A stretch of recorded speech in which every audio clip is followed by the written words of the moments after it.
कांग्रेस को 370 की समाप्ति से कष्ट। आप हंस रहे हो, ये बड़ी सीरियस बात है, हंसने की बात नहीं है। मतलब आप सोचिए ना, दिल्ली दंगों से लेकर बेंगलुरु दंगों तक, कश्मीर में 370 वाली साजिश से लेकर कुंभ के अपमान तक, हर जगह कांग्रेस का कनेक्शन क्यों सामने आ रहा था भाई? मतलब ये संयोग है या प्रयोग है? क्या ये महज इत्तेफाक है? क्योंकि अब ध्यान से सुनिएगा जो बताने जा रहे हैं हम आपको। बेंगलुरु दंगा याद है ना, आग लगा दी गई थी। बेंगलुरु दंगा मामले में भी कोर्ट में दायर 694 पन्नों की चार्जशीट में कांग्रेस के 2 पार्षद आरोपी बनाए गए हैं। कांग्रेस के 2 पार्षद आरोपी बनाए गए हैं। प्लानिंग तो अपनी पार्टी के दलित विधायक की हत्या की थी।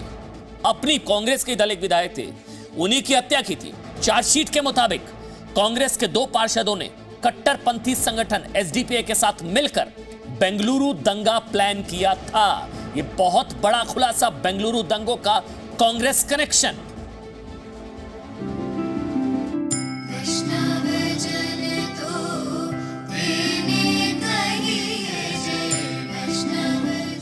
जो कांग्रेस महात्मा गांधी के आदर्शों पर चलने का दावा करती है, जो कांग्रेस खुद को अहिंसा का पुजारी बताती है, उसी कांग्रेस के इशारे पर बेंगलुरु को हिंसा की आग में जलाया गया। ये दावा कर्नाटक पुलिस की सेंट्रल क्राइम ब्रांच ने कोर्ट में दाखिल 694 पन्नों की चार्जशीट में किया है। बेंगलुरु दंगों की चार्जशीट में कांग्रेस के 2 पार्षदों को आरोपी बनाया गया है। पूर्व महापौर संपत राज और कांग्रेस पार्षद अब्दुल रकीब जाकिर आरोपी बनाए गए हैं। चार्जशीट में कहा गया है कि कांग्रेस के पूर्व महापौर संपत राज ने अपनी ही पार्टी के दलित विधायक अखंड श्रीनिवास मूर्ति को निशाना बनाने के लिए कट्टरपंथी संस्था एसडीपीआई की मदद ली। चार्जशीट के मुताबिक 11 अगस्त 2020 को हुए बेंगलुरु दंगों की स्क्रिप्ट मई में ही लिख ली गई थी। इन दंगों की स्क्रिप्ट राइटर कांग्रेस के पूर्व महापौर संपत राज और पार्षद अब्दुल रकीब जाकिर थे। The real picture now came out. These Congress people, they are not the protectors of the citizens of this state. They are the main culprits in that raid. Now people think about that issue. Congress is not safe for this Bangalore city. 11 अगस्त को जब बेंगलुरु में दंगे भड़के और अचानक कुछ घंटों में हजारों की भीड़ इकट्ठा हो गई, तब कहा गया कि मुस्लिम समाज के लोग दलित विधायक अखंड श्रीनिवास मूर्ति के भतीजे की विवादित टिप्पणी से भड़के थे। लेकिन बेंगलुरु पुलिस के मुताबिक ये कांग्रेस पार्षदों की कांग्रेस के दलित विधायक को राजनीतिक रूप से खत्म करने की साजिश थी और कांग्रेस पार्षदों ने बेंगलुरु शहर को अपनी साजिश के लिए दंगों की आग में जला दिया।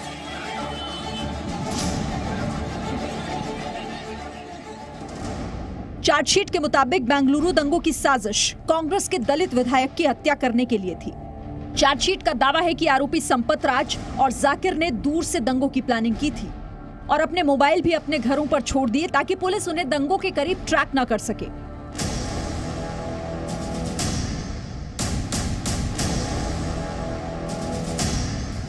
लेकिन कांग्रेस की इस दंगा साजिश का राज बेंगलुरु पुलिस के एक्शन की वजह से खुल गया। सेंट्रल क्राइम ब्यूरो ने हिंसा की जांच शुरू की और हिंसा मामले में एसडीपीआई नेता मुजम्मिल पाशा को गिरफ्तार कर लिया। पुलिस की 2 बड़ी बसें जो कि केएसआरपी यूज करती है वो जला दी गई। एक हौसला पेट्रोल व्हीकल जला दी गई। 2 मोटरसाइकिल बाहर जलाई। 2 डीसीपी की गाड़ी पलटा दी गई क्योंकि क्राउड बहुत बड़ी संख्या में बाहर था। पुलिस वाले जो प्रीमिसेस का गेट था उसको बंद कर दिया गया था। ये चलता रहा, 2-2.5 घंटे चला, 3 घंटे भी चला। तो उसमें जब लोगों ने समझाया उसके बाद में फिर लाठीचार्ज करने की आवश्यकता पड़ी है। तो इस तरह से धीरे धीरे पूरे हर तरह का जो साधन उपलब्ध था वैसे साधन उपलब्ध करने पड़े। चार्जशीट में खुलासा हुआ है कि कांग्रेस विधायक अखंड श्रीनिवास मूर्ति के खिलाफ कांग्रेस के दोनों पार्षदों ने 3 महीना पहले ही मीटिंग की थी और इसी मीटिंग में दंगों की साजिश की प्लानिंग हुई। साजिश के तहत ही बेंगलुरु में थाने और दलित विधायक के घर को जलाया गया। पुलिस के मुताबिक कांग्रेस पार्षद संपत राज उन लोगों में शामिल थे जिन्हें दंगों के बारे में पहले से जानकारी थी, लेकिन उन्होंने ये बात पुलिस को नहीं बताई। यानी कांग्रेस पार्षदों ने बेंगलुरु के दंगे को अपनी सियासत की प्रयोगशाला बनाया और बेंगलुरु को जला डाला। ब्यूरो रिपोर्ट, जी मीडिया। दंगों की आग, कांग्रेस का दंगा जल। देश की शांति के लिए विपक्ष के कई नेताओं ने दिल्ली में भी दंगा जल छिड़का था। आपको याद दिला देते हैं, बेंगलुरु की तरह दिल्ली में भी तो यही हुआ था। खुलासा हुआ कि राम मंदिर पर फैसले के बाद से ही दिल्ली में दंगों की तैयारी की गई थी। नागरिकता कानून सीएए का विरोध सिर्फ एक बहाना था। दिल्ली में दंगों की साजिश के लिए पूरी प्लानिंग से छतों पर पत्थर, पेट्रोल, बम, एसिड, तमाम ये चीजें इकट्ठे की गई थी। आपको इन दंगों में कांग्रेस की भूमिका नहीं भूलनी चाहिए। कांग्रेस अध्यक्ष सोनिया गांधी पर नागरिकता कानून के खिलाफ लोगों को भड़काने का आरोप लगा था। सोनिया गांधी ने कहा था कि हमारी जिम्मेदारी है कि हम घरों से बाहर निकले और आंदोलन करें। और इस बयान के बाद जब दंगे भड़क गए तो सोनिया अज्ञातवास में चली गई। दिल्ली पुलिस ने दिल्ली दंगों के मामले में कांग्रेस की पूर्व पार्षद इशरत जहां को गिरफ्तार किया है। यहां पर भी देखिए आप, कांग्रेस की पूर्व पार्षद इशरत जहां को गिरफ्तार किया है। आरोप यह है कि इशरत जहां ने ही हिंदुओं के खिलाफ हथियारों की फंडिंग की थी। दिल्ली से बेंगलुरु तक कांग्रेस कनेक्शन।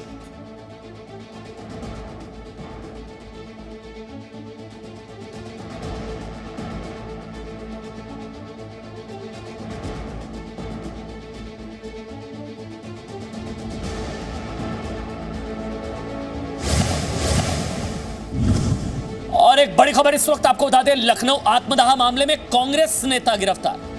यह बड़ी खबर, मंगलवार को आपको याद होगा महिला ने आग लगाकर खुदकुशी की थी और इस मामले में भी बुधवार को इलाज के दौरान महिला की मौत हो गई थी। और इस मामले में भी कांग्रेस कनेक्शन, यहां पर भी कांग्रेस के नेता को गिरफ्तार किया गया। विधानसभा भवन के गेट नंबर 3 के सामने महिला ने आत्मदाह की कोशिश की थी। महिला का नाम आसिफा अंजना उर्फ आसिफा। शादी के बाद धर्म परिवर्तन हुआ और फिर पति छोड़कर चला गया। ये वो तस्वीरें, हमने इन तस्वीरों को ब्लर किया है क्योंकि यहां पर महिला ने आत्मदाह की कोशिश की। अब यहां पर गिरफ्तार किया गया, कांग्रेस नेता को इस मामले में गिरफ्तार किया गया। आपको बता दें, इस महिला का नाम अंजना था, नाम आसिफा हुआ। आसिफ से शादी हुई, इनका धर्म परिवर्तन हुआ, लेकिन फिर इन महिला का आरोप था कि परिवार वाले परेशान कर रहे हैं, प्रताड़ित कर रहे हैं क्योंकि पति छोड़कर सऊदी चला गया, बाहर विदेश चला गया, महिला को परेशान कर रहे थे। फिर महिला ने परिवार वालों पर, पति के परिवार वालों पर प्रताड़ना का आरोप लगाकर खुद आत्मदाह की कोशिश की। महिला की मौत हो गई, लेकिन इस मामले में कांग्रेस के नेता को गिरफ्तार किया गया। यह कहा जा रहा है कि भड़काने का काम किया, इस महिला को सेल्फ इम्यूलेट के लिए, मतलब अपने आप को आग लगाने के लिए उकसाया, यह आरोप है। और महिला ने जो खुदकुशी की थी, इस मामले में भी कांग्रेस कनेक्शन सामने आ गया है। इस मामले में कांग्रेस नेता को गिरफ्तार कर लिया गया है। ये इस वक्त की बड़ी खबर है। शायद संभवतः पहली बार नहीं है। जुलाई के महीने में भी मां बेटी ने जब आत्मदाह की कोशिश की थी, उसमें भी कांग्रेस और एआईएमआईएम के नेता को गिरफ्तार किया गया था। उस मामले में भी अब से कुछ महीने पहले, आपको याद होगा, कुछ महीने पहले भी ऐसी एक कोशिश हुई थी और उस मामले में भी जब महिला ने अपने आप को आग लगाने की कोशिश की थी, उस मामले में भी कांग्रेस के नेता को ही गिरफ्तार, एआईएमआईएम और कांग्रेस के नेता को गिरफ्तार किया गया था। आगे बढ़ते हैं। सवाल है कि कांग्रेस को हिंदुओं से दिक्कत क्या है, क्योंकि असम सरकार के मदरसे बंद करने के फैसले से तिलमिलाई कांग्रेस अब देश के सबसे बड़े सांस्कृतिक उत्सव कुंभ पर गुस्सा उतार रही है। कांग्रेस पार्टी के नेता, प्रवक्ता, पूर्व सांसद, सुनिएगा, कांग्रेस पार्टी के नेता, प्रवक्ता, पूर्व सांसद, बिहार चुनाव के स्टार प्रचारक उदित राज ने कहा है कि सरकार को कुंभ पर पैसा क्यों खर्च करना चाहिए। 4200 करोड़ रुपए क्यों खर्च किए कुंभ पर? मदरसों पर दे रहे हैं क्या पैसे अब असम में?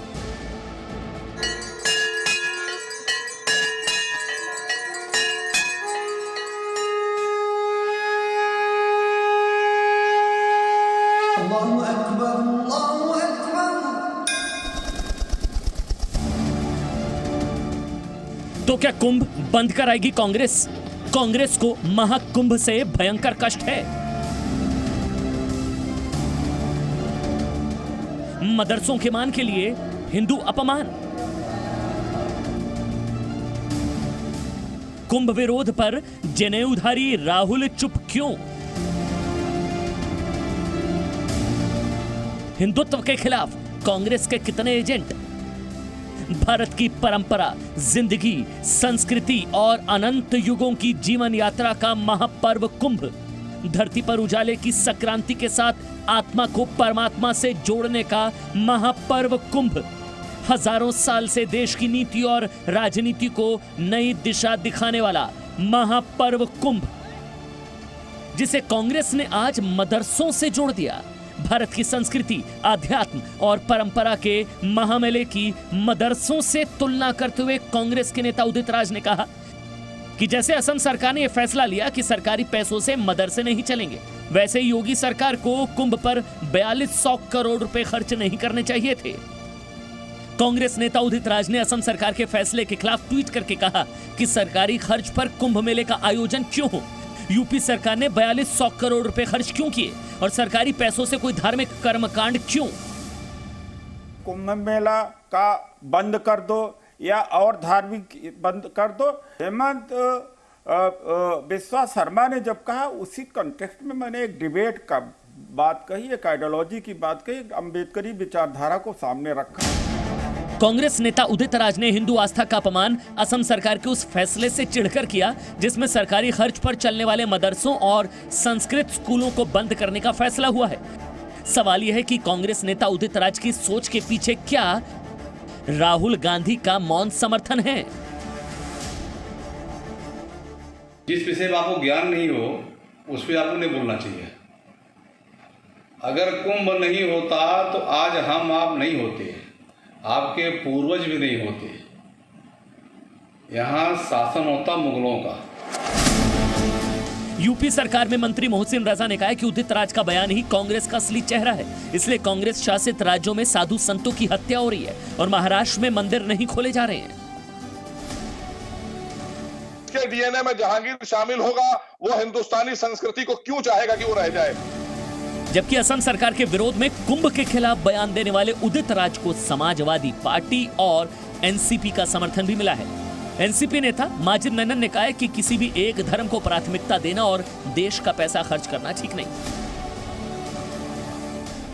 हमारा भारत एक ऐसा लोकतंत्र है जहां सभी धर्मों को बराबरी के अधिकार दिए गए हैं। सरकार का पैसा धार्मिक कारणों पर खर्च न किया जाए, ये मानना उचित है। अब विवाद के बाद कांग्रेस नेता उदित राज कह रहे हैं कि ये उनका निजी विचार है, लेकिन साधु संतों का सवाल है कि उदित राज के निजी विचार पर कांग्रेस का मौन समर्थन क्यों है। ब्यूरो रिपोर्ट, जी मीडिया। मतलब आप एक चीज सोचिए ना, मदरसों और कुंभ की क्या तुलना। कुंभ सबसे बड़ा सांस्कृतिक आयोजन, धर्म से कोई लेना देना नहीं। यहाँ तो हिंदू में आते हैं, मुस्लिम भी आते हैं, मतलब हिंदू आस्था का सबसे बड़ा संगम।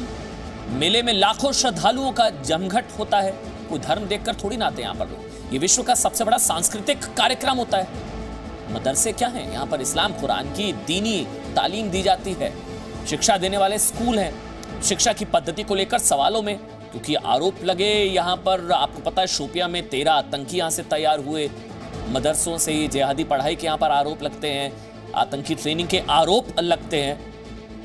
और कुंभ जो है वो आस्था का महामेला है, संस्कृति का महामेला है। आदि अनादिकाल से ये होता आ रहा है कुंभ। तो कुंभ और मदरसे की कोई तुलना नहीं। वैसे आपको बता दें, उदित राज ने विवाद हुआ तो ट्वीट डिलीट भी कर दिया था बाद में।